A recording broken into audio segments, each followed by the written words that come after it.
हुकूमती वकला भी वहां पर मौजूद है। हुकूमती वकला की जानिब से कहा गया था कि हम बाइकआउट कर रहे हैं, लेकिन अब जो है हुकूमती जो रहनुमा थे उन्होंने ये कहा कि हमारे वकला इस वक्त सुप्रीम कोर्ट में मौजूद है, हम चाहते हैं कि दलाइल का हिस्सा बने। अटॉर्नी जनरल अपने दलाइल इस वक्त जो है अदालत में पेश कर रहे हैं और इस बात पर बहस हो रही है कि बेंच के हवाले से 5 रुकनी बेंच बनेगा या तो फिर 9 रुकनी। इस हवाले से मजीद तफसीलात जानेंगे हमारे नुमाइंदे एहसन वाहिद से। जी एहसन वाहिद, आगाह कीजिएगा, समाअत इस वक्त जारी है, अटॉर्नी जनरल की जानिब से दलाइल भी दिए जा रहे हैं।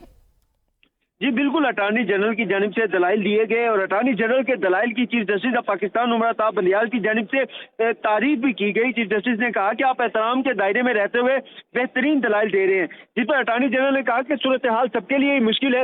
इसके बाद चीफ जस्टिस ऑफ पाकिस्तान ने सेक्रेटरी दफा और सेक्रेटरी खजाना के मुतालिक पूछा कि वो कहाँ है, जिस पर अटॉर्नी जनरल ने कहा कि सेक्रेटरी खजाना रिपोर्ट के हमरा अदालत में मौजूद है, जिस पर चीफ जस्टिस ऑफ पाकिस्तान ने कहा कि असल मसला सिक्योरिटी इशू है, दोनों अफसरान को सुनकर भेज देते हैं।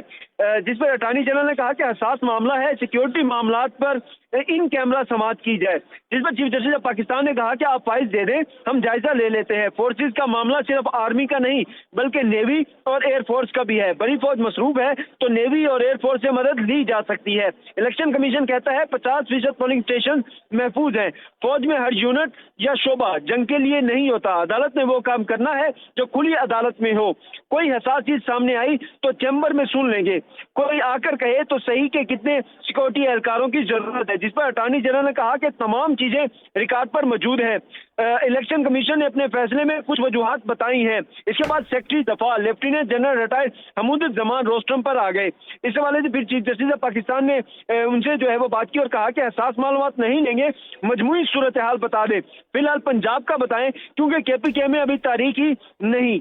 क्या पंजाब में सिक्योरिटी हालात संगीन है, जिस पर सेक्रेटरी दफा ने जो है वो बात की। उन्होंने कहा कि पंजाब में सिक्योरिटी हालात संगीन है, खुली अदालत में तफसीलात नहीं बता सकता, नहीं चाहते मालूमात दुश्मन तक पहुंचे। इसके बाद अदालत ने अली जफर को जो है वो रोस्टरम पर बुला लिया और चीफ जस्टिस ऑफ पाकिस्तान ने जो है कहा कि इन चैम्बर समाअत पर आपका क्या मौकफ है। इस पर अली जफर ने कहा कि इलेक्शन कमीशन कहता है कि एहलकार दे दे तो इंतखाबात करवा सकते हैं। सिक्योरिटी एहलकार सिर्फ 1 दिन के लिए दस्तयाब हो सकते हैं।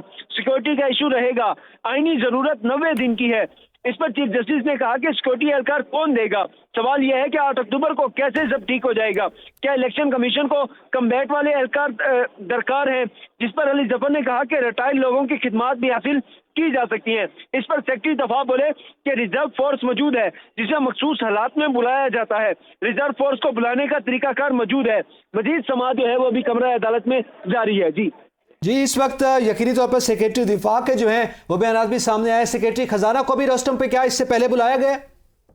नहीं, अभी जो है वो सेक्रेटरी दफा रोस्टम पर मौजूद है और वही बात कर रहे हैं। और सबसे अहम बात जो उनकी जानिब से की गई है वो यही है कि रिजर्व फोर्स जो है वो मौजूद है, जिसे जो है वो मखसूस हालात में बुलाया जा सकता है। रिजर्व फोर्स को बुलाने का एक तरीका कार भी मौजूद है। इसके अलावा उन्होंने कहा कि पंजाब में सिक्योरिटी की सूरत हाल है वो बहुत ज्यादा संगीन है। उसके हवाले से तफसीलात जो है मैं यहाँ खुली अदालत में नहीं बता सकता ताकि चीजें जो है वो दुश्मन तक ना पहुंच जाए।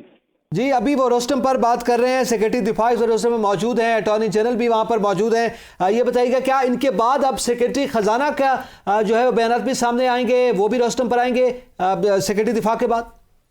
जी बिल्कुल, सेक्रेटरी दफा के बाद सेक्रेटरी खजाना भी आएंगे और वो जो पाकिस्तान की मजमूई माशी सूरत हाल है उसके मुतालिक अदालत को ब्रीफ करेंगे और टोटली डिटेल्स बताएंगे। क्योंकि इलेक्शन कमीशन की जानिब से एक एतराज ये भी सामने आया था कि 20 अरब रुपए दरकार है इलेक्शन करवाने के लिए पंजाब में, तो हमें जो है वो सेक्रेटरी खजाना की जानिब से इनकार कर दिया गया और कहा गया कि हमारे पास इतने पैसे नहीं है जो कि दिए जा सके इलेक्शन के लिए। तो उसके बाद जो है वो अदालत ने 31 मार्च की समाअत में सेक्रेटरी खजाना और सेक्रेटरी दफा को तलब किया था। सेक्रेटरी दफा जो है वो इस वक्त रोस्टम पर मौजूद है और अदालत को जो है वो सिक्योरिटी सूरत हाल के हवाले से आगाह कर रहे हैं, जबकि सेक्रेटरी खजाना जो है वो इसके बाद आएंगे और अदालत को तमाम तफसीलात से आगाह करेंगे।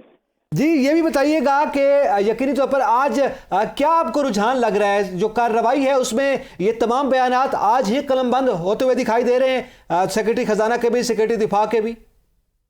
जी बिल्कुल, अदालत की तो कोशिश है कि जल्द से जल्द जो है वो मामले को सुलझाया जाए। इस हवाले से chief justice of Pakistan Umar Ata Bandial जो है वो कई बार कह भी चुके हैं कि हम मामले को ज्यादा तोल नहीं देना चाहते, हम चाहते हैं कि यह आईनी मामला है और जितनी जल्दी निमट जाए उतना ही बेहतर है। लेकिन अभी जो है वो समाअत आज का दिन तो जारी रहेगी, लेकिन लगता यूं है कि समाअत जो है वो कल तक मुलतवी होगी, क्योंकि अभी इसके बाद सेक्रेटरी खजाना ने आना है। अगर इन चैम्बर समाअत होती है तो फिर जो है उसमें भी चीजें डिस्कस होनी है और उसमें भी टाइम लगना है। तो इसके बाद जो है वो भी जो दूसरी सियासी जमातें हैं वो भी, उन्होंने भी दलाइल देने हैं, उनकी भी जो है वो अदालत ने सुनना है। तो फिर जो है वो चीजें क्लियर होंगी और फिर कोई फैसला जो है इस हवाले से सामने आएगा। जी बहुत शुक्रिया एहसन वाहिद, अपडेट करे थे ब्यूरो चीफ इस्लामाबाद खालिद जमील हमारे